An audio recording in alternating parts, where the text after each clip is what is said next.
Afternoon, beautiful people. Welcome to this live edition of the Dream Wager on this Feel Good Friday, June 4th, 2021. As always, I'm your host, Dylan. Alongside me, we got the NBA Guru with us. Elvis, how are you, bro? Could be better. Yeah. Could be better. Hear that. Our producer, Ant, won't be in today, but we got the legend from sunny South Carolina, Joey D. How are you, sir? Doing well. How we doing, boys? How are you guys? Good to have you. As always, let's get started in the association. Elvis, how's your bets been this week? Been good? Overall record for the week, 15-13. Oh, So not terrible, but Better not than good me. at all. You know, I lived and died with LeBron, whole GOAT. You know, so you went down with him. I went down with him, but it's okay. He made me tons of money in his career. So How'd you end up doing in the association, Joe? A captain always goes down with its ship. I went 1-6 on a Tuesday in the NBA. That was when I touched it by itself. But of course, across all major sports, my overall record wasn't the best. That's why I say it did better than me. It was 8-15.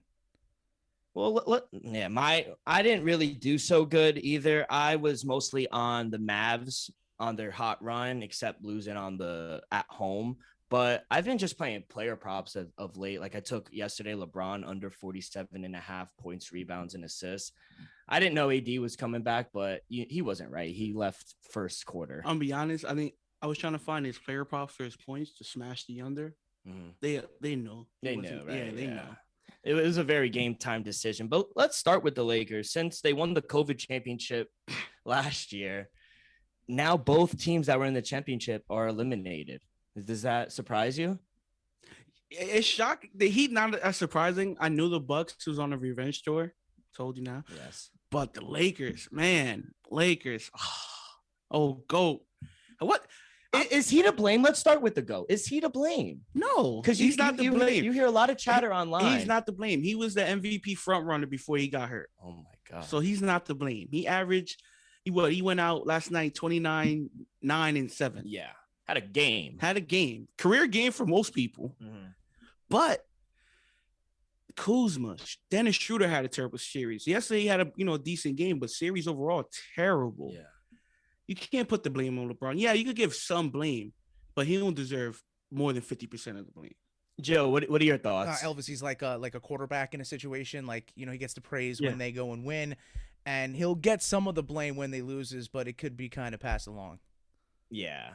I like going back to Kuz, especially since AD was hurt. I thought he really needed to step up. That's what you got paid for in the offseason. Bro, you got a nice new contract. They believe in you, and you just don't let them down. Play terrible. You doing small things, but you turning the ball over. You're not getting the right situation. It's just I don't even know what his mindset is at this point. What do you think adjustments they have to make in this offseason? Because they have to do something. They need to replace Dennis Schroeder. Oh, Don't you don't think he's coming back? Don't sign. I won't even offer him a contract. Wow. You have LeBron as a point guard. You don't need Dennis Schroeder. Yeah, he could get you buckets if he's on. But you saw that game 5. To be Over honest, 9? I think this conversation could kind of segue us into another team that has a lot of questions, because for the Lakers to be able to make a push for next year, they're possibly going to have to reach and trade to get Damian Lillard. So Wow. my question to you is, what's the deal with the Trailblazers? Because they're not going to be able to get a star player out there to play with him. So obviously, what's next? For Portland, I just feel like you got to stick with it. At the end of the day, you still got Damian Lillard, top 5. After you've seen Does he stay? going off his personality and what he said to Paul George in the past, yes, he will stay, because he came at a few players for flip-flopping teams just to chase a ring. So for him to do that, he'd be Yeah, hypocritical. he'll hypocrite, and I don't think he's that type of dude. You know what I'm saying? But Joey, that trade is not gonna happen. I'm gonna be real. I would love to see it, but it ain't gonna happen. Some people said that Pat Riley's gonna pursue him aggressively and come. I mean, South Beach. Pat Riley's panicking. He just got bounced. He just got swept in the first round. He needs to do something. Pat Riley is panicking right now. And I think that'd be a good fit. You pair him up with Jimmy Butler and Bam Adebayo. I mean, that would be a core 3. What could possibly Miami willing to give up and Portland accept on that trade? Like, come on, you got to give up. Joey, correct me if I'm wrong. Isn't he a free agent? No, I think for next year, he is a restricted free agent, or he has to get traded. So that's the whole deal. He still might be a part of that $100 million contract he signed. And yeah, I don't see anyone coming out west. He's gonna possibly have to move. And he even tweeted. I think you can attest to this. He tweeted something. He was something about preparation. How many times is preparation gonna meet opportunity? Or he was saying something. I thought you could attest to that, because he did tweet something cryptic about it. Damian Lillard. Going off your original question, like what happened with them? Obviously, it wasn't Dame's fault. He was balling. I know everyone loves CJ, but I think he had a bad series. He was in the regular season. He was shooting 41% from the 3. It went all the way down to 30 in the playoffs. You hit 2-3 more threes, you could win a game or 2. I thought it would go at least 7. They went 6. I just think they had no answer. Their center, Nurkic, he fouled out every game except yesterday. So that hurt them down low, because then they had no one to guard the Joker. And I think I love Melo. I'm the huge Melo fan, but I think at the end of the day, you're going to have to move forward, and you can't have him. At least he went out hitting his over prop yesterday, over 11 and a half. Like so going over on a high note. Yeah, you're going off on a high note, but to me, I think the main reason they lost is them defensively. At the end of the day, I think Denver averaged damn near almost 130 a game. Yeah, you're not about to give that up. Michael Porter had 26 in the first quarter. He's talented and all, but come on now, there's no way he should be dropping 26 on you. He hit his over props in the first quarter. That's nuts. In the first quarter, he hit it. I hit it. But it's going to be interesting this offseason, see where he might go. Let's stay with the team in LA facing elimination tonight. Clippers, they're down 3-2 to the Mavs and on the road. Do you think the home team finally gets a win? I'll be honest though, or do you think they push it to 7 and take it back to the Staples Center? Road team have been real, but honestly, the road team the only team that have been showing up this whole series. Dallas looked terrible those 2 home games. I'm gonna be honest, they shot terribly. Yeah, and I'm gonna be honest, Clippers. I'm not too confident in them, but at the end of the day, I feel like the home team haven't been showing up all series, and that's gonna be an issue tonight. I'm gonna be honest. So I think. What's your play? You've been I going hate- back and I- forth. all day. I still don't have an official pick for this game, but I'm gonna say it right now. Oh, I'll be taking the Clippers money line, sticking with the road team, wow. Minus 142. minus 142. We need a 7-game series in the first round. We haven't had one We yet. haven't had one. Yeah. So let's sit back, enjoy game 6 tonight. Clippers. I got Clippers winning. I honestly hope they don't, but I do have Clippers winning. And then let's enjoy the 7-game series, game 7 this Sunday. How about you, Joe? What's your play on this game? The Mavs in Game 5 shot 5 of 22 from the field and just 2 of 10 from 3 in the fourth quarter. So I actually don't like what I'm seeing from the shooting, and I don't think it could sustain itself around Luka. So I had the Clippers winning the series, so I'm gonna have to stick with it, and I'll take the Clips, given the 2.5 at minus 110, and I'm gonna take the money line on Sunday. So Clippers in 7. I gotta agree with you, Elvis, because I can't fade myself having gone with them. And I think it was just the high hand of Luka is why they kept them in the series and took the lead. But it just so happens that the Clippers are going to find a way to win it in 7. I just see it happening. It just is like a storybook. Okay. Difference between me and you, Joe, I think I got the Mavs. I'll be going to Mavs game 7. The road Ooh, team wins out. The ultimate tease. So you're gonna. The road team wins out. Wow. I like Yeah. that, though, because, hey, you said it. The road teams have been on fire in this series. For me, I gotta go with the points in the Mavs. I know home team hasn't won a game this series. I'm not too worried about that. You were talking about the regression with the Mavs, and I think that's why they lost game 4. They were shooting Yes, over sir. 50% from the field and 3. You knew sometime it was going to slow down. In game 3, he was hurt, Luka, and I think that's another reason why they lost. But yeah, which was a factor in why. But now he looks healthy. And I'm also surprised aren't you guys surprised that the Clippers have been a favorite every game this series? At the end of the day, they're the better team on paper. I don't think so. On paper, they're the deeper team. To me, they haven't looked like the best team. Dallas has No, been, but on paper they do. yeah, but I don't. I know. I care feel on you. Paper. Yeah, That's what I they know. look. That's what they're going by. Yeah. So on paper, the Clippers should win the series in 5. The names. On paper, That's paper. That's what paper means. Yeah. On paper, the names are there for the Clippers. their but- names are there, But but that star power, Luka, he's carrying. yeah, it. Luca's Let's not forget what the Clippers do in the playoffs. You're acting like they don't have a history of choking. This is They true. choke a lot. yeah, I hear you, and 100%. and that's a factor. Maybe I'm desperate, but I'll take the points in the pocket with the Mavs. I'm gonna take them +3. I'll even Nice. sprinkle a little on the money line at +120. I think they're the better team. I don't think anyone could guard Luka. Nobody can guard Luca. No. He's just gonna. His player prop is right now is at 31.5. I saw it this morning at 29. I was gonna hammer it. Right now, I don't know. He's averaging 35 in this series, so I don't know. Maybe it might be worth a shot if you think he's just gonna go crazy. But that's the only game we have for tonight. Let's go into the weekend, and we could talk a little about the series, the upcoming series with the Bucks and the Nets. So right now, the Bucks are a +160 underdog, and the Nets are a -200 favorite to win the series. What are your initial thoughts? At -200, I was like, that's a little low. But I'm gonna be honest, this is our toughest series in the playoffs. It's going to be, yeah. Yeah, this is our toughest matchup. Even if we win the finals, this will be the toughest series we'll have Mhm. throughout the whole playoffs. I'm gonna be honest, Bucks are the only team I honestly could see us taking us to 7 games.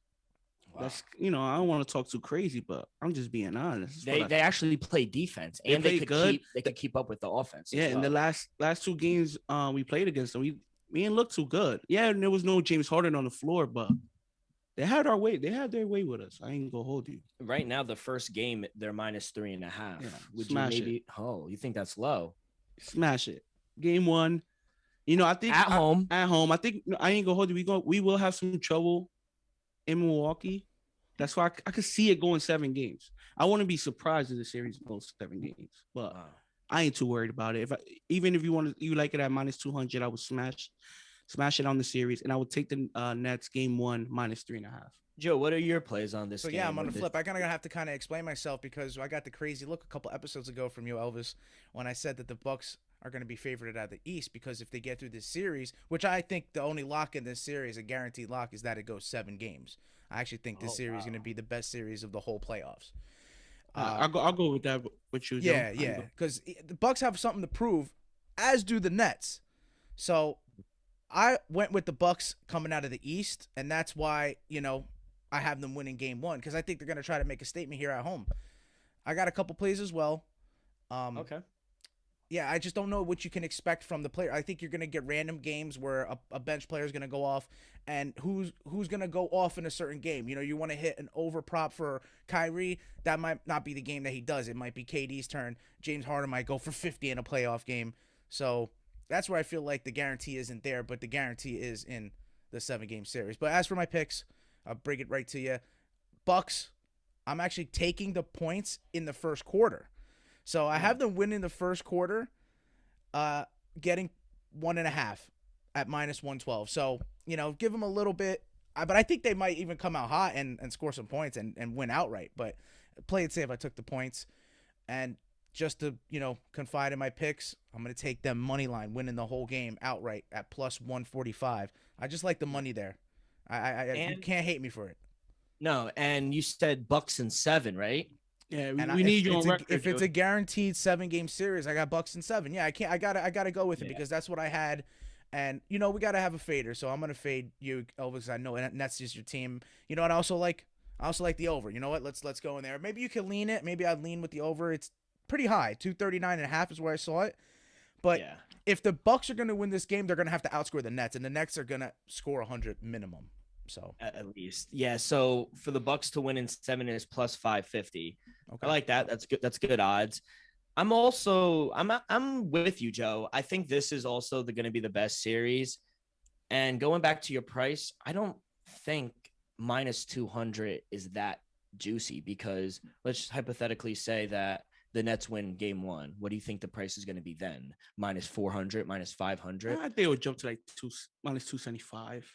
I think this is going to be a very low number unless Milwaukee does come out and win Game 1. If they win Game 1 and you still think the Nets, maybe then hammer a live series. Yeah, like a -130 for something. But I'm also with you. I think, like what Elvis was saying, the last 2 times they played each other towards the late end of this year, I think Drew Holiday is the factor, the X factor, because we saw if you could lock up Kyrie and just have him 10, 15-point game, I think you have a very good chance of winning because KD and James Harden are going to get theirs. You just can't guard them. But if you could slow down and minimize what Kyrie could do, I think the Bucks are in a very good position. I think, like you said, Joe, also, they're going to fly up and down the court. The only way to beat them is outscore them. And I think they're the better defensive team. Yeah. Can you guys agree with that?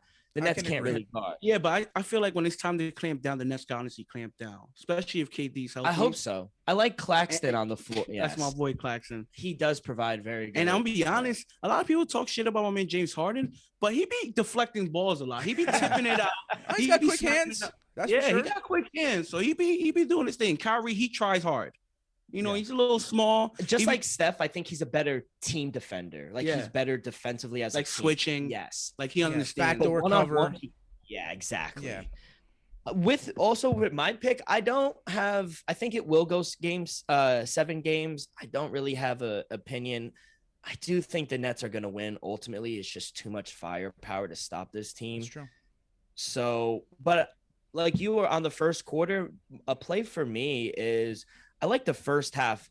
I've been talking to Elvis about this all week. I like hammering first half overs. Ask him about that half a point. Oh my God, the Clippers and Mavs last game. It was 109 and a half, and they scored 109 points. They scored 109 with a minute left. 4 bad possessions, Joe. I was sitting there like, yeah. Suck. And Reggie Jackson missed an airball to 3 at half. I just cried.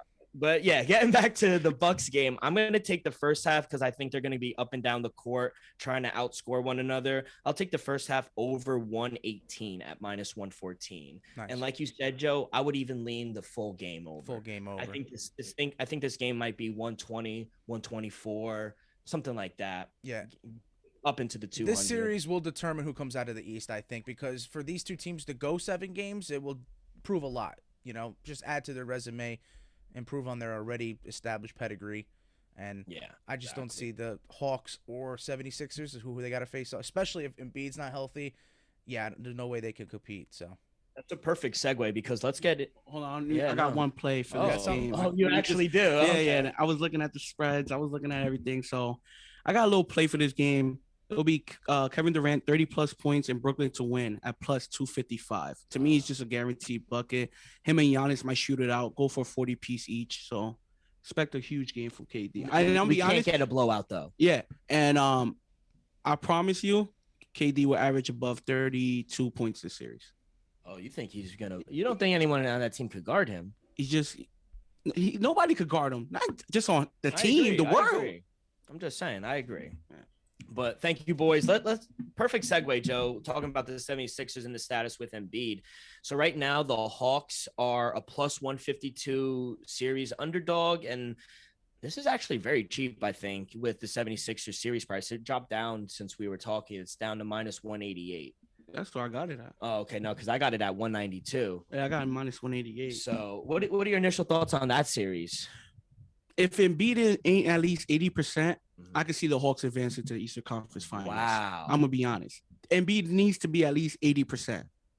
If he's not at least 80%, they have no chance. Wow. I'm gonna be honest. Yeah, Ben Simmons, Tobias Harris, they've been doing their thing, but Hawks are hot. Hawks are playing great. They're clicking. Nate McMillan, right? McMillan? Yeah. He has those boys playing hard. And I'm gonna be honest, Trae Young's here. He's here. He wants to let people know I'm ready to hit that next step. That's right. And lead a team. So yeah, it all depends. It all depends if Embiid is healthy or not. If that boy's say he misses first 2 games, I can see the Hawks winning the first 2 games. Yeah. And I think in trouble. Yeah, absolutely. I think also you were mentioning Tobias Harris. With Embiid off the court, I feel like he's trying to be more like a 1. And he's not a 1. Not to disrespect him, but he's a great second option or third option. Like he fits perfect. He fits his role perfectly. Yeah, he could get you 30 points when he needs you to, but you can't ask him to get you 30 points a night like Embiid could get you. You know, that's just too much for him. Yeah. Joe, what are your thoughts on this initial series? I don't got to play on the series just yet. We'll probably have some stuff for you guys on Monday, but yeah, I think it is dependent on the health of Embiid. And right now, the difference between I could comparable situation that the Mavs are in as compared to the Hawks right now. They have that star player, Trae Young, as compared to Luka Doncic. But the cast around Luka Doncic, KP is he hurt? Because no, he's playing like he's 6'3". That's the issue. Yeah, that's the issue. So if he's hurt, if he's hurt or if he's playing hurt, it's not as effective as Trae Young having a guy like Clint Capella who can control the paint. So I think just 2 comparable situations right now, the Hawks are in a better one. So to your point, the health of Embiid matters, but I like the star power that Trae Young has. I like the surrounding cast that he has, and I think the coach is performing. So let's all that together. I'm gonna go with the Hawks. I think that no matter what's gonna happen, whoever comes out of the Bucks and the Nets series is gonna win the East, but.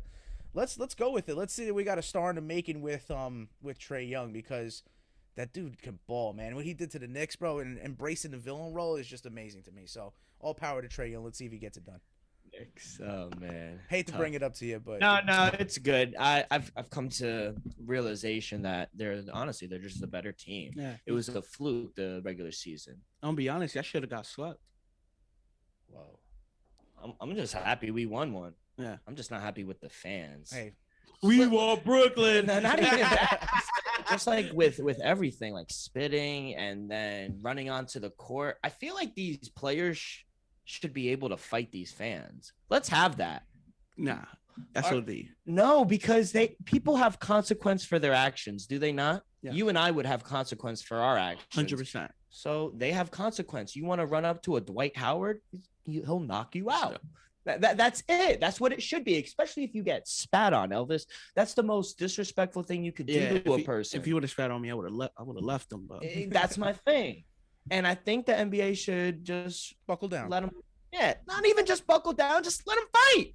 So let the boys handle it in hockey. Who was the player that came out and said that it was about the Kyrie Irving situation? And I'm pretty sure that they apprehended the gentleman who did that to him. Not a Yeah, gentleman. they all prosecuted. Yes. You get my point. So Yeah, I heard. no, I think it was Bradley Beal. Yeah, it was Bradley Beal, and he came out with some strong words. But I agree wholeheartedly. So It was so funny. He came out and he goes, "I don't mean to use my hood language, but my hands work. my hands work." I was in tears, but going back to this matchup between the Hawks and 76ers, I don't have a play. I'm still waiting on Embiid right now. The report says that he has a small meniscus tear in his right knee. He's listed as day-to-day. Obviously, he didn't play last game. They don't play until Saturday. I'm just going to lay off of it. I mean, right now, the game, the Hawks are a minus plus 2.5, on the game. So I think the 76ers are a better team. Like you said, on paper, they're the better team. But the Hawks have weapons. Bogdanovic, like Joey said, Capella. Gallinari off the bench. I'm not that sold on Gallinari, but he is good coming off the bench. That guy Collins, he's developing into a star. He could defend as well. Hunter shooting. But I think the advantage is on the coaching aspect. You have Doc Rivers, you guy who's won a championship. Seth Curry's going to be good. Tobias Harris, I think, is going to be good. Ben Simmons, no one could guard Ben Simmons. That's going to be a total mismatch. We're going to put a little Trae Young on him. I love Trae Young, but he can't guard Ben Simmons. So in your opinion, Ben Simmons is going to make up for it in this series because a lot of people have been rough on him from the previous series, not being able to shoot, not being able to carry the team, as we have discussed in plenty of episodes before when Embiid's on the bench. So you think he's going to make up for it? He can't even hit his free throws. That's what's going on. They were intentionally fouling him. But Dylan's saying he's going to make up for it now. Yeah, and I think he's been so bad, you're going to see some positive regression from him. You're going to see him start making some shots. Or if he doesn't, he's going to take it to the cup because they can't guard him. Yeah, I hope so. I really do too, because I think they need to get over this hump, get to the conference finals. They need to. I think if Embiid is not going, it's a must win for game 1. Oh, for the Hawks, yes. Yeah, if Embiid is not playing the first, they have to win that. Yeah, they have to win it. I want to see something real quick because an interesting stat, the Atlanta Hawks, all 5 games they play dogs in the first half, and they covered everything. So for the first half spread, the Hawks are getting plus at minus 118. I might sprinkle a little on that, especially if Embiid doesn't play. If Embiid plays, I don't really know. But if he doesn't play, I think they could definitely stick with the 76ers, especially if Ben Simmons has a bad shooting day, because they have shooters on that team at the Hawks. Yeah. You don't think so? Yeah, I hear you. And I think they're very good defensively. Yeah, but Philly's defensively, they're pretty good too. Ben Simmons can lock up. Thumnell. I don't know, Danny Green also. Danny Green still got some life in those legs. Yeah. I mean, we'll see. I do think, I don't have a play or opinion, but I do think if Embiid comes back healthy, I think they're the better team, and they'll ultimately it all depends on Embiid. I think everybody feels the same way. If Embiid can't go, then the Hawks have a very good chance. Yeah. Let's go into the third and final series. It's going to be, we discussed, the Denver Nuggets advanced against the Trailblazers, and they're going to be facing off the Suns, who just eliminated the Lakers last night. The Suns are a minus 215 favorite in the series, and Denver is surprisingly an underdog at plus 172. Does that surprise you? No, what? You got the league MVP on your team. Yeah, but you're down. You're a superstar. Well, not superstar, but you're down your starting point guard. No Jamal Murray. But that was fine with the Trailblazers. Yeah, but here, second round, a little tougher matchup. It's gonna be tough for them to win. I'll be honest. The Suns. If Jamal Murray was there, I would have been leaning Denver. But I'm gonna be honest, the way the Suns looked against the Lakers, they looked like a real contender on both sides of the ball. And I'm gonna be honest, if Jamal Murray was there, I would have picked the Denver, but I'm gonna be leaning with the Suns in this series to win it in 6, possibly 7. Because Denver, they will not go down without a fight. So that's one thing. But Denver will fight. But I'm gonna be honest, if Chris Paul is healthy, And I think Yeah. he is now. No, but if he stays healthy, because he has a weird injury history in the playoffs. So if Chris Paul stays healthy, I'll be picking the Suns in 6, possibly 7, because I know Denver has no quit in them. Joe, what are your initial thoughts on this series? I like rolling with the hot hand. We talked about it before in the other conversations, and the Suns definitely beating the defending champions have a hot hand. As long as CP3 can kind of contain what it seems like he has with the little stinger, we didn't necessarily know what was going on with that. Then I think Like the leadership, shoulder. the leadership tell can you. carry them because I don't necessarily think Jokic is the leader of the team. Like I think Jamal Murray really is more of the heart and soul of the club. Jokic is the superstar. You can carry the club, but your point guard, your guy is like, I don't know. I felt like Jamal Murray just took him losing him is a huge hit. Now it's starting. It's gonna. The toll is gonna pay. It's gonna cost something. I can't even speak. But that's what I feel about Jamal Murray. I feel like he's the bigger. Obviously, Joker's going to win MVP. It's kind of crazy of me to say that, but you're going to see it now in this series. You're going to see what Jamal Murray meant to the Nuggets, and you're going to see what CP3 in comparison could do. And then even in the backcourt, you got D Book, wet like I'm Book. Yeah, So yeah. I just think the backcourt is going to play a way bigger difference than the Nuggets front court because that's literally what the battle is. Yeah. So for going back to what you said real quick, Elvis, the Suns to win in 6 is plus 470. It's okay, maybe to sprinkle a little on that. Sprinkle a little bit on that. Hey, Dylan, not to cut you off and everyone on our audience, I think we're just going to restart because the audio is kicking off. We've been having an issue with that. So just give us a second. We'll segue right into our transmission screen, and we'll be right back. Okay.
And we're back. Thanks, ladies and gentlemen, for being patient that minute or two that we were off.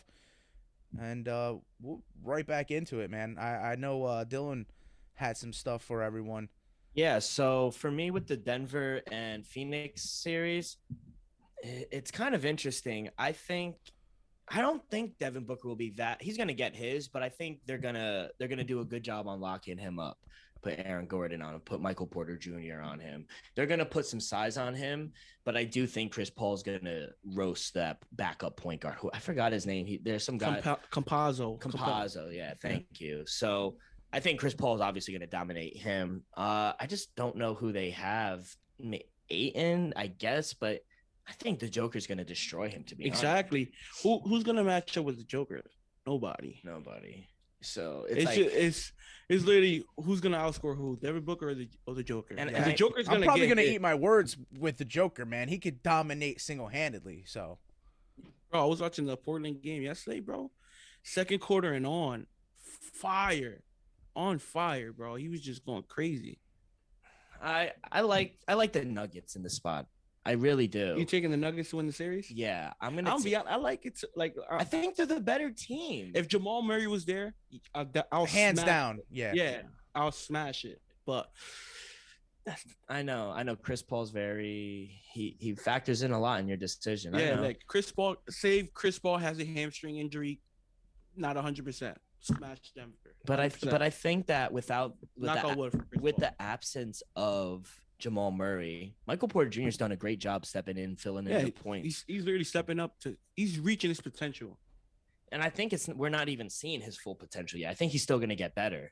So I tend to lean to the Nuggets. Maybe this goes 6, goes 7. Oh, I got a question for you, though. I'm sorry to cut you No, off. you're but good. I don't really. Yeah. You pick Portland to beat Denver, but now you picking Denver to beat Phoenix. Because Denver showed me a lot. Okay. Denver, I just Denver, wanted to. I thought Denver couldn't handle the offensive capability of the Trailblazers, but they showed me they could actually lock. We didn't up. know how it's Austin Rivers who's filling in for Jamal Murray, right? We didn't know how coming off the bench. Coming off the bench. starting. Yeah, like you said, if anything happens to CP3, Suns are in a panic mode. They don't know who's gonna fill. No, not to say it could happen anytime, but the Nuggets You are can already. rely on Peyton. Yeah, the Nuggets already have dealt with the loss of Jamal Murray and now have dealing with their new starter, Austin Rivers. To do that to the Suns last second, that would ruin them. And I think also, yeah, he's a candidate, a coach of the year for the Suns, but I think Michael Malone is a little better as a coach, especially after a loss. He said he called his players soft, and look what they came out and did the next game. That's blew what the winning Trailblazers. sounds like. Yes, The next two. He took the next so two. I think he could get these boys fired up. I think he can't guard the Joker. Michael Porter Jr. is going to be an issue, and don't let Aaron Gordon get hot. Seriously, now he had some clutch Yeah, I ain't buckets gonna hold you. yesterday. I seen it. Like I would have let him shoot those threes all day. Me but too, but he was hitting them. He was swishing them, right? And then at a certain point, you got to guard him. You got to move up. Exactly. And then Joker. And then the down low. Joker. And then he could exactly. just drive, break down the defense because you still got to respect his dunking ability. So I think it might go 6-7 like with their last series. So I'll take the Nuggets. I think they're a better team at plus 172. I think they get the job done. Do you have anything else in basketball for this weekend? I know you'll be sure to put all your plays out, but just a quick thought. Yeah, Atlanta game 1 at plus 120. Oh, okay. What if Embiid plays? I'll still take Atlanta because he won't beat 100% game 1 either. Okay. So definitely smash Atlanta game 1 money line at plus 120. After that, You'll see. we'll see. Yeah, All they'll right. they'll cool down. I think the Hawks are hot, so coming into game 1, I'm gonna tail that. I'm gonna follow you, Elvis. Don't worry, we'll talk about it on Monday. Yeah. Let's switch gears to the ice and talk some playoff hockey. Joe, how was your weekend hockey? Because I know you've been betting and watching these playoff hocky games. They've been electric. Yeah, man. Playoff hockey is absolute asylum, man. You got to be seeing everything that's going on in the world. But I think on Monday I touched just NHL, and I went undefeated. I went 2-0 in my straight picks, and I hit a plus 172 parlay. So Boy. not bad. You know, Joey Pucks has been doing okay. And I just like everything that I'm seeing from the Bruins and Islanders series to the Habs and the Jets. Now the bad blood that's brewing between them. Let's go. And we Habs, were go. right about our teams being dominant. The Lightning are looking like dominance. Yeah. Avalanche, forget about it. They're looking like utter dominance. So Let's start there. yeah, let's do it. Because I feel like they're the only team. Like you said, the Bolts look really good, but I feel like the Avalanche are the only team cruising their way through. They're up 2-0 in Vegas Golden Knights. They swept the Blues in the first round. They're 6-0 to start the playoffs. They have hit the puck line, and they're in the first 5 of their last 6 playoff games. They're just steamrolling teams, and they're back in action tonight for Game 3 in Vegas. The Avs are a minus 126 favorite. No surprise there. And the Golden Knights are a plus 128 underdog at home. Joe, do you think the Avalanche continue their dominance? Yeah, I like tonight? that you said that they covered the puck line about 5 of the games they've been in already. So that's what I'm taking. I just think that even though their Vegas Knights are getting a home, the Avalanche is already too much. It's ready. It's already caving in on the Golden Knights. So I'm gonna take the puck line. Avalanche given 1.5 at plus 230, and that's why I liked it, because they're covering the puck line and you're getting tremendous odds. I don't think you could avoid that. So it was just too appealing to me. So I had to roll with who I have coming out of the West, the Colorado Avalanche. I agree, right? I'm glad you hit on the puck line as well, because you got it early at 230. It's at 215 right now. Wow. That's what I'm gonna hit. I think they're the best team. I think they're gonna win the cup this year. I think it's their time. The momentum, man. They have the momentum, and I think it was a fluke game one, because I don't know why the Golden Knights made a goalie change game one of a series. It was odd, and they took Fleury out, yeah, and they put in their backup and got steamrolled 7-1. Put Fleury back in, and they lost 3-2 in overtime. But even though Fleury's playing tonight, I think they're too good. They have the best number one line with Landeskog. They got McKinnon. These guys have 6-7 goals in the playoffs already. They're just absolutely dominant. So I'm also going to take the Avalanche on the puck line at plus 215. But going back to you, Joe.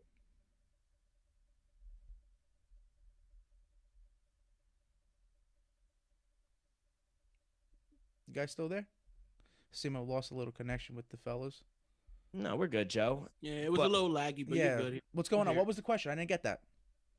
No, no question. I was just saying that I'm glad you hit on your line early at 230, because I got it at 215. And if you really like a line, you better take it, because you could see momentum going towards the other team and the line come down. Yeah, and I'm giving you so much credit now because you covered something about the goalies. Like, the advantage the Vegas Knights the Golden Knights have is in Marc-Andre Fleury. As opposed to in this series, the Habs and the Jets, the advantage in the goalie lies for the Habs, where they have Carey Price. Yes. So I don't know if the same can be said for the series, because it's going to be a rough one over there for the Habs. The Jets, they go up and down the ice really well, and I don't think the same. Their best player, though. That is true. I just don't think can be said for who the Avalanche is playing in the Golden Knights. Like, they have the goalie, but they're just not playing like they did. Remember that first season they came out and they went to the Cup? They were rolling, so it's just not the same. And the best player on the Habs got hurt from the Jets, correct? No, the best player on the Jets got hurt. On the Habs. No, yeah, you're right. Because it was that dirty play, got knocked unconscious. But he also got suspended for 4 games. Mark Sheriff got suspended from the Jets. Yes, yeah. So after the empty net goal was scored in that game, dude came blindsided him and just knocked him out unconscious. So the guy who laid the hit got suspended for 4 games. Question. I want to get you saw the hit. I'm going to show you real quick. What are you think that was a dirty hit? I think I heard a couple hockey players, they didn't like that, right? Yeah. My opinion on it is you can't. Yeah, I understand he was making a play on the puck, but the thing was he left his feet. And you can't just put your shoulder and leave your feet. You're kind of projecting yourself into the player. Yeah, basically. But I do agree with the NHL players that these guys are getting complacent and just thinking, oh, the rules are in place, so they're not going to hit me. Have your fucking head up. Head on a swivel. Head on a swivel. And I understand it was a little late, but the guy was making a play on the puck. And he had his head down. And if you have your head down in basketball and football, the train is coming and you're gonna get lit up. It's the playoffs. Are you fucking kidding me? 4 games I thought was ridiculous. I thought he should have got a 5-minute major and just send him out. There was only a minute left in the game.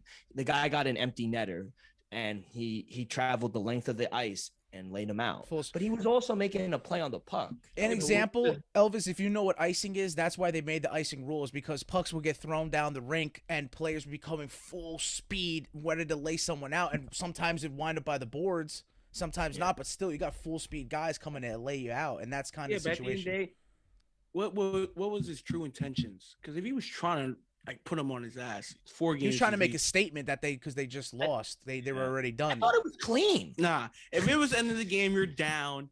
open net and you hit him like that. Come on now, just take the loss to the chin. Come back next game. Come on now. Yeah, but it's hockey. Let the fucking boys play. I hear you, but it's the end of the game. The game is already over. You're trying to hurt the kid. No. And you ended up hurting the kid. Yeah, he got stretchers off. That's the thing. That's where I agree, and I think there's no place for it. Even though this is a sport where they allow fighting, I just feel like the dude got stretchered off. It really crossed that line. How would you feel if, let's put it in this perspective, how would you feel if the Mets are in the double play, Lindor tagged them out, second base, the runner running the second base is already out, and then he just cleats Lindor right in his leg, or trucks him unconscious. Yeah, I don't know how I'd feel if it was a bang play. Bang play, just like it was a really. It's weird. Play. It's a tough situation. Play. If it's end of the game is already over. Open net. It's not a bang play. If the game is over. I think if it meant something, I understand. I think, but I can see why he got suspended for a game. I think in the NHL, these players have to handle things in their way, take matters into their own hand. They're gonna police themselves. So let the boys fight. If you don't want to suspend a game, because now I know his actions have consequences. We're going back to that. Mark Sheriff, he's out for 4 games now. Now he's hurt. That's Winnipeg's best player. Exactly. And now he's out. And he hurt his team by making that play. Regardless if me and you or Joe think it was clean or not. At the end of the day, the NHL and the commissioner deemed it not a hockey play because they said he wasn't going after the puck. He was solely head on. Charging. All I'm saying is, if the game is over, the game is over. Yeah. Take it to the chin, go in the showers. So it's next game. So this whole thing could just segue us right into our picks for the evening, because at first I was going to roll with what I thought was the better team with the Jets, but after that, man, the hot hand, Habs winning 5 straight, Habs having one of their players get wrecked unconscious by another player. I just like everything that the Habs are doing. So I'm going to roll with the hot hand and take the Habs money line at plus 102. And I know I just discussed my Avalanche pick. So what I'm doing for today is I'm parlaying the picks. A 2-way parlay at plus 567. That's the Habs money line and the Avalanche at minus 1.5. So that's what I'm doing. I got to go with the hotter team as well in the Habs. Like you've been riding with LeBron, I've been riding with the Habs. I will die with Carey Price. He's one of my favorite goalies, and I think he's on fire right now. Don't end up like me, Dylan. No, but they've been winning, and I think we're getting great value on them on every game. Absolutely. Like game 7, they got all the way up to plus 180. The game was way closer than plus 180. And I don't even know how the odds makers did that, but he's just been lights out for the Habs. These playoffs, he has a 233 goals against average, which is really remarkable to think. And he also has a 928 save percentage. Listen, if you want to be the guy to go against the Avs, be my guest. But I'm rolling with Carey Price. I'm going to take them. You got him at plus 102. I got him at plus 100. They've come down a little bit. Hey, and to go a little bit further, my first period unders, I'm going to hit the under 1.5 in the first period for the Habs and Jets, just because the way it's rolling, how Carey Price is playing, everything. And I'm also going to not hedge my bets, but protect my investments here, because what I'll do, since you're getting underdog odds for the Habs and, Avalanche are favored, what I'll do is I'll create another parlay, another 2-legger. We'll put 5 units on this. I know, Elvis, you're going to like this. We're going to put 5 units on this. We're going to take the Habs puck line, which are getting a goal and a half, and we're going to play it safe and take the Avalanche money line. So just to, cover my ass, so to speak. Does it scare you that last game 1 opened up hot? There was 3 goals in the first period. I think that was maybe just that game, to be honest, because that was insane. It was 4 goals in the first period. Yeah, it was. That's why I was like, that one didn't really work out for you. But I think we might see a couple fights in the first period. Yeah, definitely. That's the thing. We're gonna love that, Elvis. You're gonna love that. And I think you're gonna see a lot of defense. They're gonna, especially on the Habs and on the Jets, they're gonna try to want to score and get ahead of the steam and not try to play comeback hockey. But I think we're going to see people locking down. I think this might be a little too high. The total's at 5.5, but I like the under for 1.5 for the first period, Joe. Yeah. I like that. Let's do it. I only have 2 baseball plays. Let's go talk about the MLB. If you want, I had something for Saturday's game because we got a Bruins and a Lightning matchup. No, actually, excuse me. You got the Bruins and the Islanders facing off, and you got that Lightning game in against Carolina. And what I did is I just did a 2-way money line parlay because the odds were already up for them. So Bruins money line, Lightning money line, plus 180 odds. That's a 2-way parlay for Saturday NHL. Also, if you don't want to take the juice, because for example, Tampa Bay on the money line is minus 166.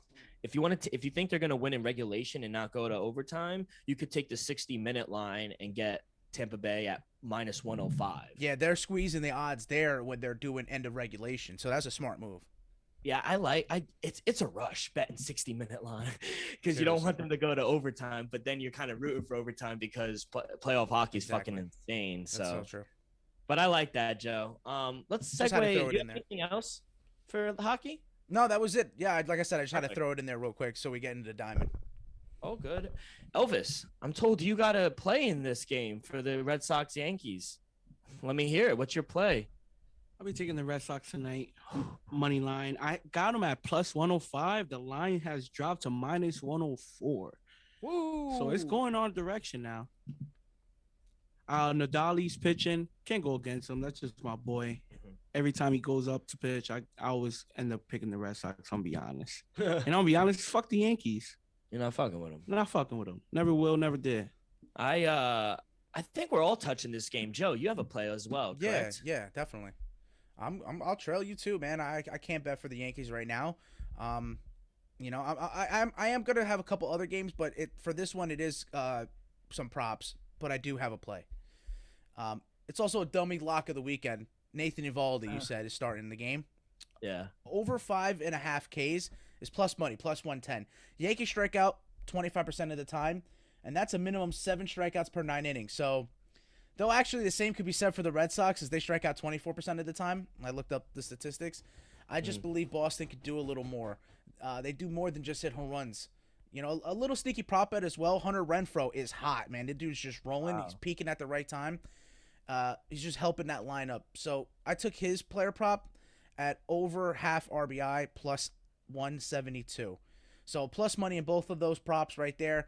But like I said, I gotta tell you, and I'm gonna go with the Boston Red Sox giving a half a run in the first 5 at plus 115. All plus money for all my picks, but I just like the more versatile team here, and I just think that everything's clicking. They're making that AL East very interesting. So give me the Red Sox here. Absolutely.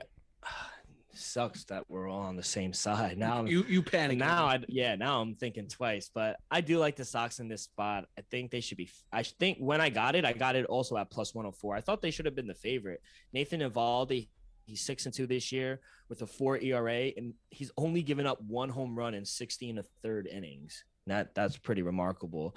Their lineup winded up finding its stride yesterday against the Astros. Xander Bogaerts, JD Martinez, they're both hitting over 310. Devers, he has 49 RBIs.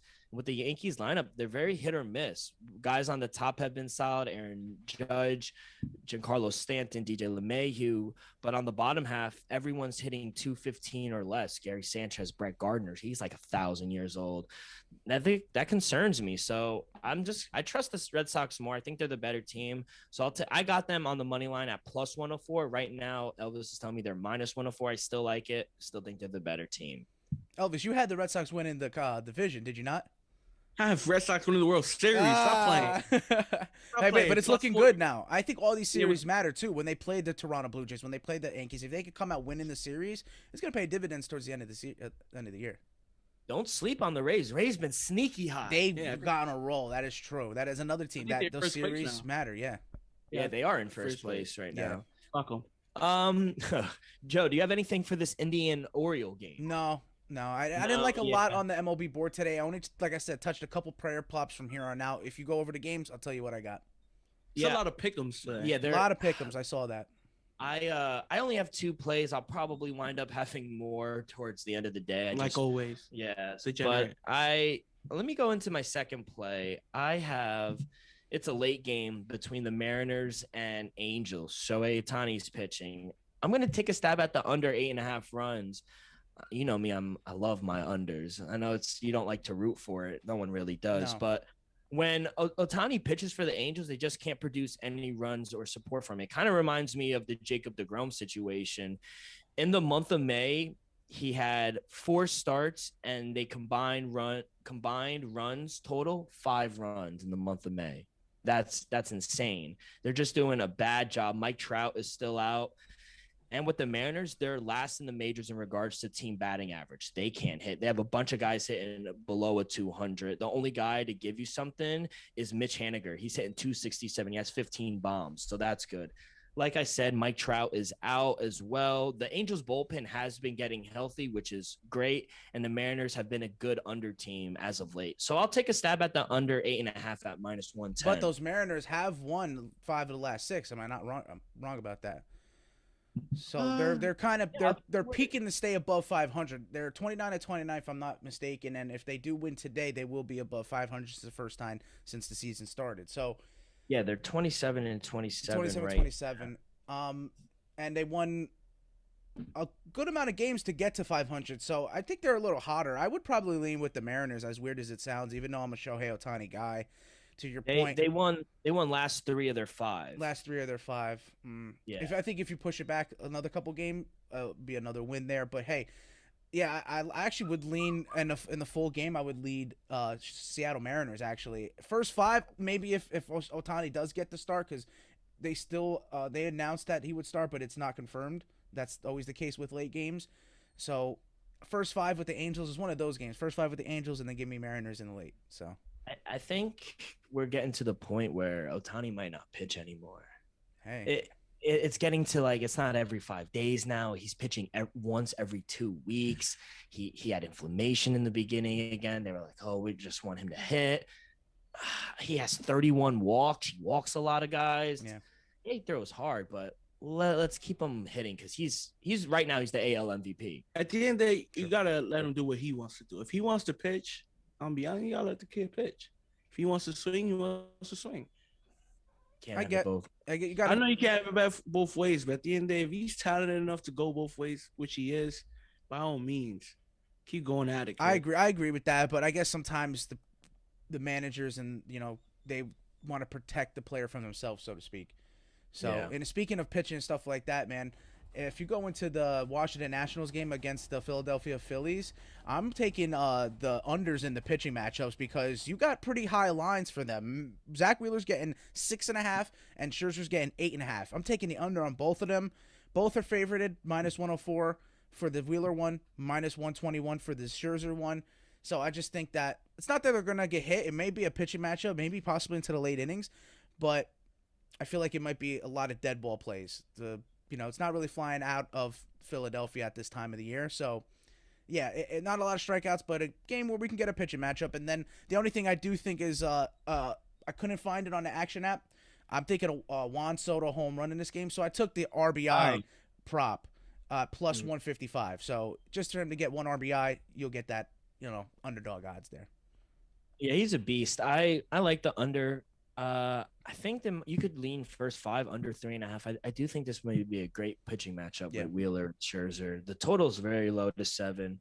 I'd take a stab at the first 5 under 3.5, but I think the Washington Nationals are a better team. I just don't want to trust the Phillies bullpen. No, they're just awful. So it's really bad. That's my initial thoughts on that one. Let's go to the Toronto Blue Jays and Houston Astros. What do you got on that game? Yeah, that's where I'm just touching the Blue Jays. If I were to lean in the game and apply for the game, surprisingly so, I might go the Astros, but I'm just going to stick with the player props. I like what Vlad Guerrero Jr. has been doing. He's another one. I know I have Juan Soto getting a home run. I think you might lock in a Vlad Guerrero Jr. home run, but I took the RBI prop at plus 124, so if he gets 1 RBI, that'll hit. And here's a little caveat. The reason why I did that is because Marcus Semien is on a roll, finding a new home in Toronto out of Oakland, so he's basically guaranteed a hit. They have his over hit prop at -230.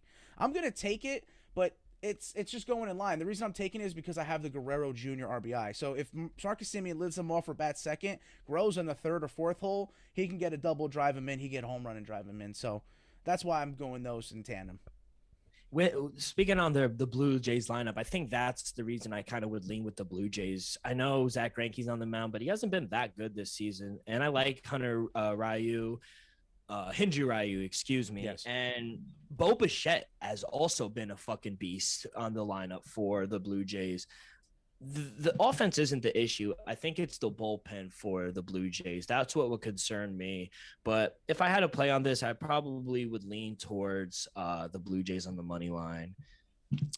Anything else in the diamond for you? Not really. Like I said, I didn't touch most of the board. I didn't have many plays. I only liked a few of the early game player props, and that's what I did.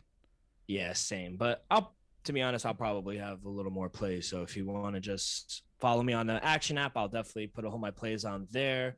But let's get back into the UFC world. We're back after a week of no fights. UFC has given us a great card this Saturday. Pair of heavyweights, right? They're going to be fighting in the main and co-main event. Joe, why don't you start us up with the main card? Unless you have any plays for the prelims. No, you'll have to follow my Action Network app to catch all the action I'm putting up on the preliminaries. Ooh. So, a little, choice of words there. Little tease Yeah. there. But man, we felt like we're having withdrawals with no fights last week for any MMA organization. So I missed it. yeah, we missed it. This one is UFC Vegas 28, also known as UFC Fight Night 189. Nice. Like we said, not much prelim action besides if you check the app. And we'll start the first fight, which is on the card. Tom Breeze is fighting Antonio Arroyo. Tom Breeze is a heavy favorite here. The English guy can do it all. He can just do it all. I like him when it's on the feet, if it's standing, if it gets to the ground, grappling. I just see he has the advantage anywhere. And he is a heavy favorite money line. So I wanted to find some juice worth the squeeze. And what I did is I picked Tom Breeze via decision at plus 270. That's the first fight of the main card to kick it off. I think it's a safe bet that he'll get the win via decision. If he gets a finish, that would be a surprise to me. So even though Antonio Arroyo, a lot of people have question marks about him, I see the easy win coming via decision for Tom Breeze.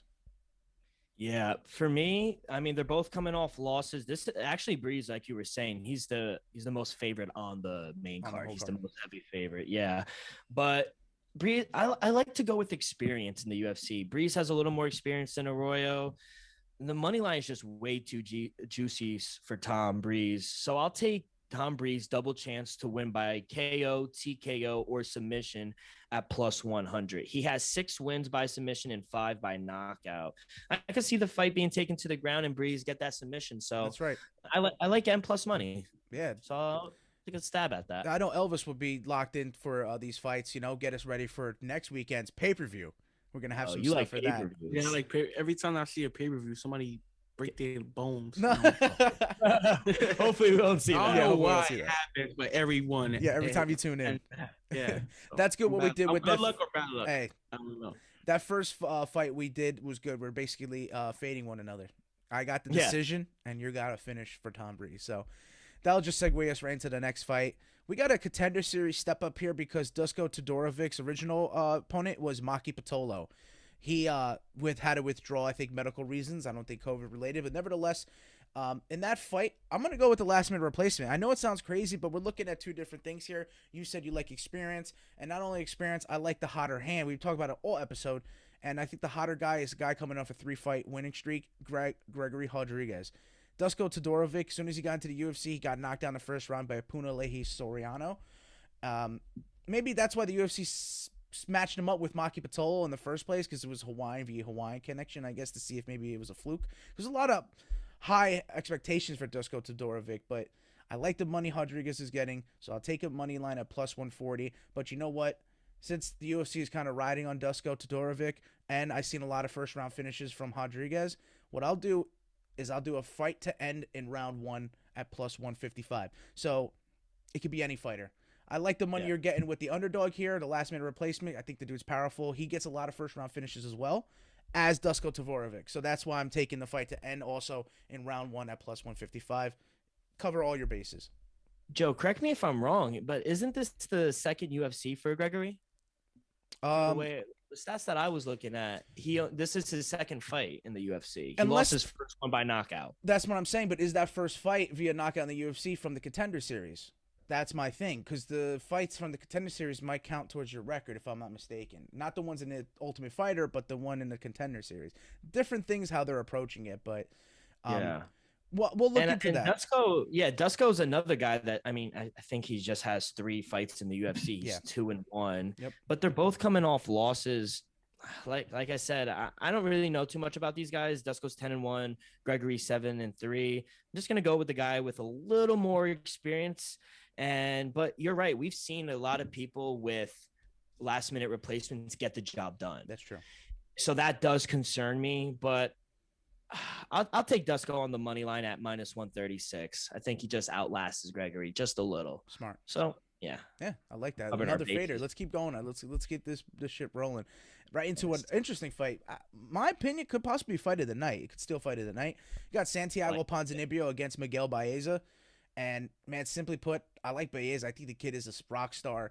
Finds a way to finish the fights. And he seems very unassuming. Like, you would assume the opposite about the guy until he puts you in a rear naked choke or throws a head kick at you. So I like Caramel Thunder, Miguel Baeza, via KO or TKO anytime at +175. I'll trust it with him. Santiago Ponzinibbio, people say it was a fluke that he got knocked down the first round by the Leech, Li Jingliang. But I don't think so. I actually had Li Jingliang winning that first round KO. I think Miguel Baeza can follow suit and do the same thing for him. I know you said Gregory Rodriguez had lost his last fight. I thought I saw 3 consecutive wins. So that's the same reason why I'm doing this fight, picking Miguel Baeza. He's on a fight win streak as Santiago Ponzinibbio is coming off of a knockout loss. Yeah, I agree. Miguel, he's a rising star. I think with the win, he could finally crack the top 15. He has an 1.5-inch reach advantage. He's coming off a win. Santiago's coming off a loss. And with that, he had a 2-year absence. Am I correct? Yes. So, but he does have big wins against guys like Sean Strickland, Mike Perry, Neil Magny.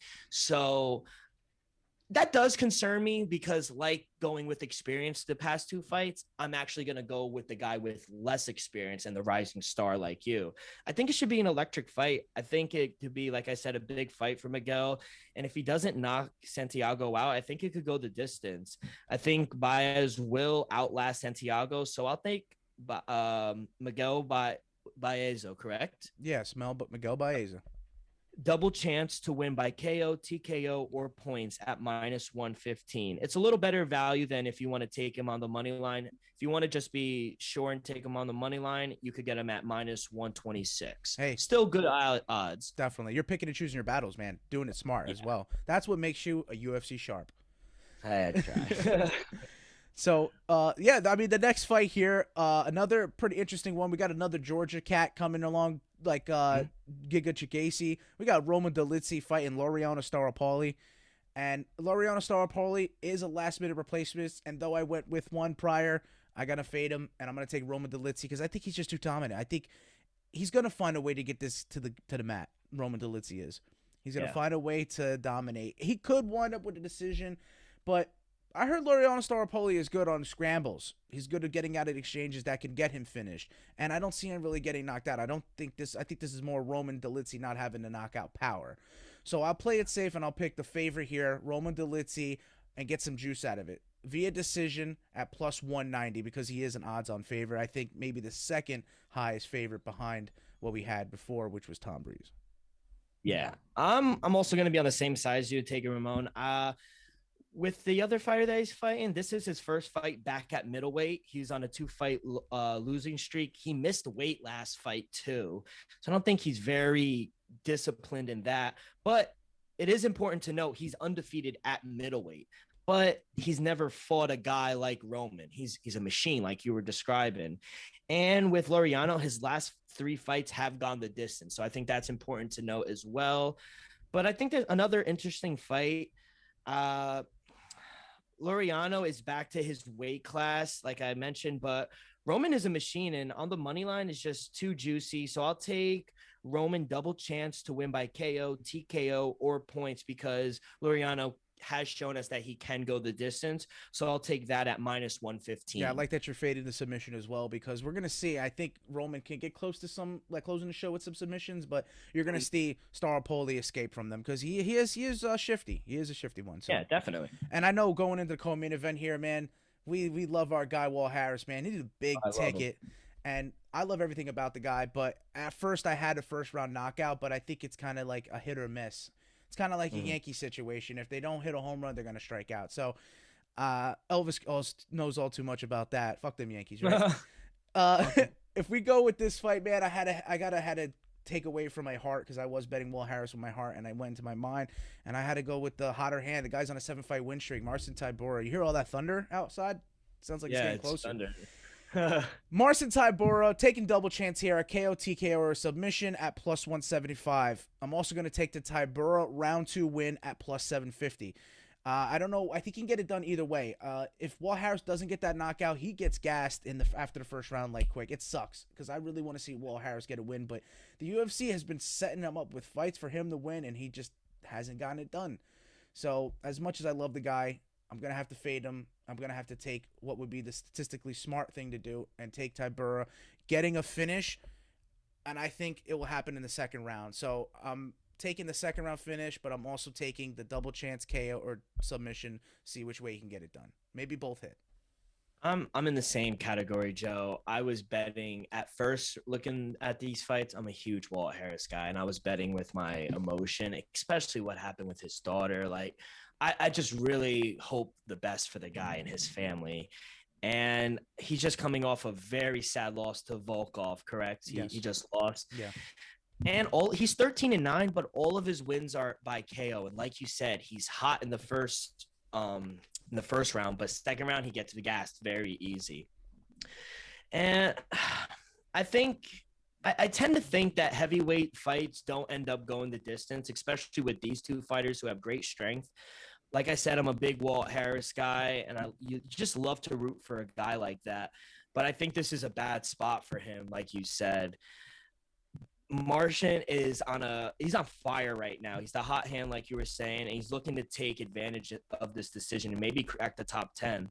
I'm not going to pick a side on this one because I have so much love for Walt, just how it will end. And there's a prop on FanDuel how it will end, and I think someone will get knocked out. So I'll take KO. It could be anyone, any round at minus 115. See, it's favorited. They think a finish is going to occur. Yeah, So, and I not do bad. too. And it's not too bad. Minus 115, you still can make some money about it. It's not like you got to bet 10, Absolutely. 10 grand to just win $1,000. You know? Yeah, exactly. So that's not too bad. And but I might sprinkle a little on Walt Harris money line because I love the guy. Hey, Elvis, if any fight you should catch, it might possibly be the main event here because we could see a knockout. If it's my opinion, I think between Augusto Sakai and Jairzinho Rozenstruik, the knockout will occur in two different ways. If the knockout occurs in the first round, it'll be from Jairzinho Rozenstruik. He's got that knockout power coming out strong in the first. It didn't match up well against Francis Ngannou because Ngannou put his lights out in the first round. In But 20 seconds. but everyone other than that, Jairzinho has put away in the first round. But except Gane or Gain. yes, that is true. Yes, Cyril Gane. That's fight you spoke of Alex Volkov. That's the fight next for them. You got Alex Volkov fighting Cyril Gane. So very interesting heavyweight. That's gonna be that's down the line. But for this, what I did is I took the money. I took Sakai money line at plus 108. I got it there because right now it's looking like a pick'em fight. I think he's minus money. He's at minus 104, and Jairzinho Rozenstruik is at minus 117 or something around there. It all now- depends on the book. Yeah. Right now is minus 126, and then Saka is plus 108. So he's been going up and down, and I got him at the plus 108. And like I said, Jairzinho Rozenstruik, it's just like the Walt Harris situation. If he doesn't get that first round knockout or second round knockout, it's going to start going in favor of Augusto Sakai. In Augusto Sakai's last fight, he fought Alistair Overeem and went to the fifth round. It could have been anyone's fight, but he unfortunately got finished by, Overeem. That's kind of granted. Overeem is a legend of the sport. So Hall of Famer. Hall of yeah, he's a Famer, legend. absolutely. So that can happen to anyone, but Mhm. I feel like once it gets out of the first and second round, if we don't see a finish from Rozenstruik, it's going to go into the favor of Sakai. I really think that Rozenstruik could win the first and second round, but right after that third round, fourth round, once we get into the fifth round, that's where I see possibly a lean to a Sakai finish. So you can also see how the odds would be for a Augusto Sakai fifth round finish, but I wanted to play it safe and I just took the little money here. Sakai money line plus 108. That's It's it. important to note also that Rozenstruik has only gone the distance twice. Yeah. Lost to Gane, and he won the other one. I forgot his name, but his only two losses are to Gane, and he got knocked out in 20 seconds by Francis Ngannou, which I don't think which I think most people in the world would. Yes, absolutely. But honestly, like you said, I have to agree. I think it's going to end in the first or second round. So maybe you want to take the under on the total round prop. But I think Rosenstrike is the better fighter. And coming off a loss, I think he really wants to prove that he belongs in this division. If he pushes the pace and is moving forward like he didn't do last fight, I think we could see him getting a knockout. He has the knockout strength. And yeah, I was gonna do double chance to knockout or points, but you're getting better value just playing it safe and picking Rosenstrike on the money line. So that's exactly what I'll do. I'll just play it safe and take Jairzinho on the money line at -126. I like we I went really back. hope he gets it done, honestly. Hey, I like that we went back to the fading because we agreed with one another for the past couple fights, but right back to the main event, we had to fade one another just to cover all our bases. Yes, absolutely. Yeah, But thank you for the UFC pick show. Appreciate it. you're welcome. We have the best to ever do it fight this week. What are you smiling at? Is he not the best ever? Go. TBE. Okay. The money team. TMT. Floyd Mayweather versus Logan Paul. Good God. Joey, I was told you found some odds on some offshore accounts. What are those? Well, I also even covered the card as well. So we got prelims. Oh, you know it. That's why we had to get it there. But just like the main event, man, that's another exhibition fight. So you can't bet on it unless you go to like overshore accounts and stuff like that. Whatever, you know. But yeah, we had to go low. This is just everyone's talking about it. Why would we not talk about this situation? You thought you would never hear the words coming out. Floyd Mayweather versus Logan Paul, and I think not too far distance to future. I mean, we're guaranteed to have Tyron Woodley fight Jake Paul next. I think you may see down the line if all goes well for Jake Paul. I'm not going to say he's going to win. Floyd Mayweather versus Jake Paul. That's in the future. I'm not even going to lie. If you look at some sports books, they already have odds up for like Conor McGregor fighting Floyd Mayweather again, fighting Manny Pacquiao. They got Jake Paul odds against Floyd Mayweather. Look it up. I'm not joking. But nevertheless, man, we go right into the first fight of that main card, which you said, Chad Ochocinco. Yes, the Chad Ochocinco is going to be fighting. He's going to take He's taking an exhibition match against Brian Maxwell, who is an actual fighter. He's an MMA fighter, kickboxer, boxer. So, you know, yeah.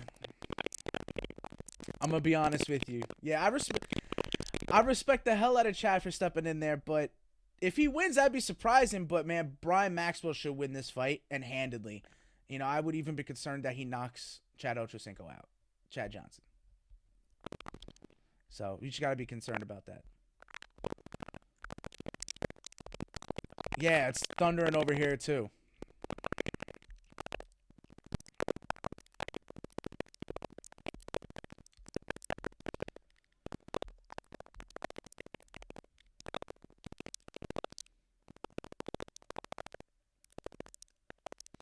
Yeah, definitely.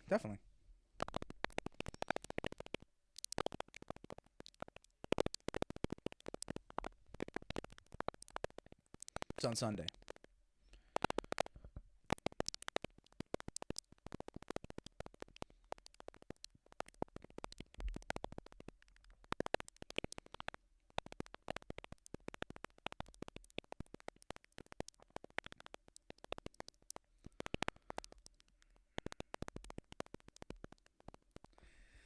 Wow.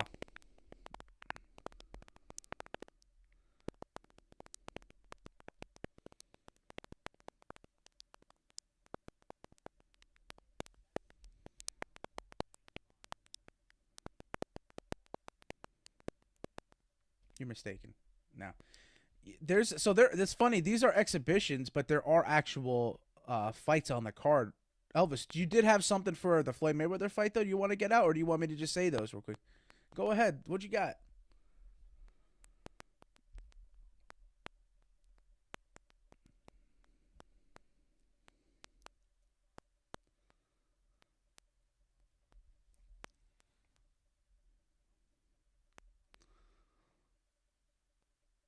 Oh my God!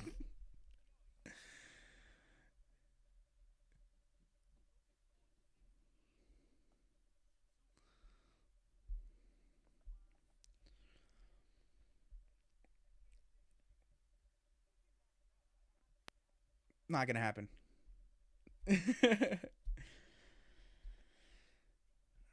I mean, there's always a puncher's chance, right? But it's just not.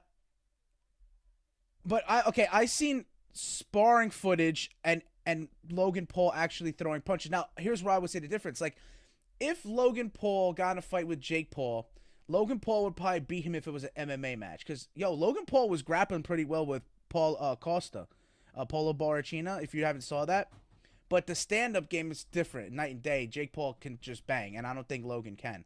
So I honestly am on the flip side with this. I got Floyd Mayweather via KO, TKO, or disqualification at minus 170 on an offshore book account I found. I'm not betting it, but this is what I found.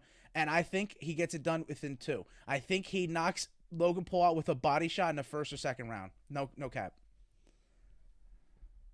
Yeah, so you like in boxing, if you know the angles and you know the dude, he's gonna manipulate the ring like you've never seen before. And yeah, granted, the dude's twice Floyd's size, but that Conor McGregor was a little bigger, and it's a big dress is bigger, but you can see how size can work at a disadvantage in the ring because you're gonna be cutting corners and angles that you never thought possible with Floyd, and he's in that small body frame of him, he's gonna land a body shot, boom. And it's gonna hurt. I don't think Logan's ever felt something like that, and that's coming from Floyd with little to no knockout power, so to speak, in terms of the boxing world. Imagine if he took it with someone who did have that type of power. So, yeah, I think Floyd would just school him, get him out in 2, body shot KO, and it feeds off, and that's where we were saying the Jake Paul situation. If he can get it done against Tyron Woodley, it's like Jake Paul needs to get revenge for his brother. Floyd knocked him out with a body shot. Easy money. Yep.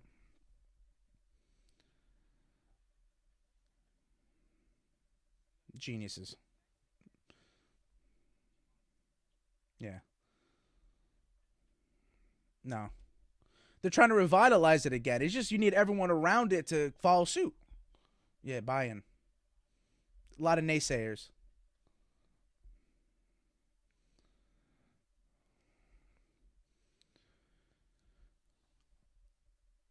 But we tuned in for when Mike Tyson fought Roy Jones Jr., and you knew nothing was going to come out of that. Why can't we watch something that's exciting like this, where something could happen?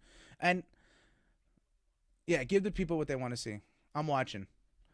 And like I said, this is what I like about it, too, is that they're actually incorporating real, fights. So, though these 2 fights we talked about are exhibition matches, they got Maryland's own Jared Hood fighting Luis Arias. I got Hurd via KO, TKO, or DQ at minus 139. And then you got Badu Jack stepping in against who is a short last-minute replacement, Dervin Colina. Dervin Colina is undefeated. So this is a yeah, but Badu Jack's a beast. He was supposed to fight Jean Pasquale, but Jean Pasquale tested positive for performance-enhancing drugs. So that fight got scrapped. And and now you got Dervin Colina passing in there. And I would take the chance on this because I saw some books that had it. If you have a Badu Jack and Dervin Colina fight happening, I don't think they want to ruin what they got with Dervin Colina. This dude's a undefeated fighter coming up. And Badu Jack was an ex-champion before he lost it to John Pasquale.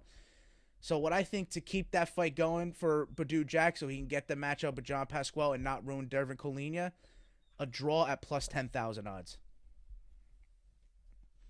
So we'll see. No, but I know a little bit of boxing, and I know a little about Dervin Colina. I know a lot about Badu Jack. He's been out in the mainstream a lot longer. But like I said, I don't think that the boxing promotions or commission, it's not that it's a fix, but I just feel like once they see the scorecards being that close, they'll just relatively just say, hey, let's give it a draw, and let's keep things moving.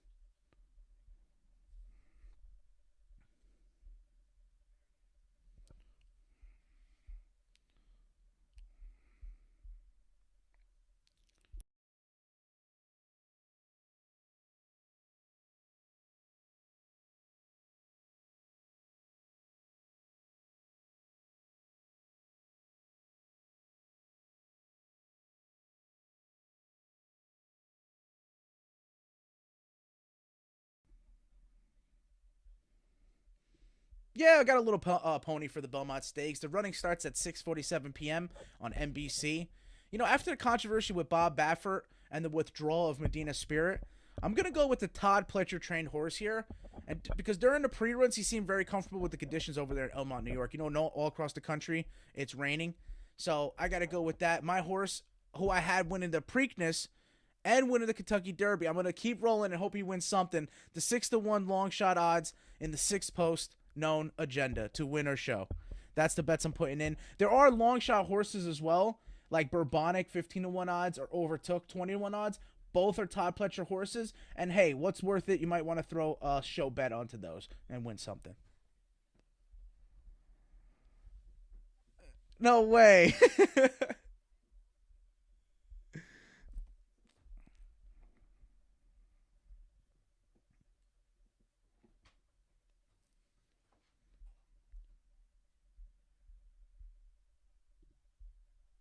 Yes.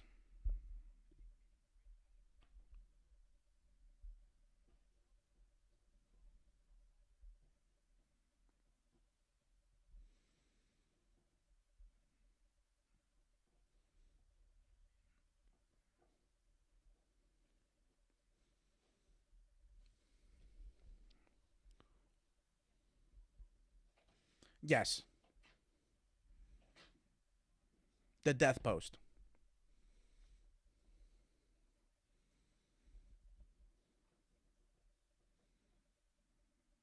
Yeah, we didn't. That's the thing. Me and Dylan did not talk about this, so it's funny we both had the same pick. Cool. That's right. Nope. Nope, that's it. Everyone enjoy their weekends. Have a safe one. That's right.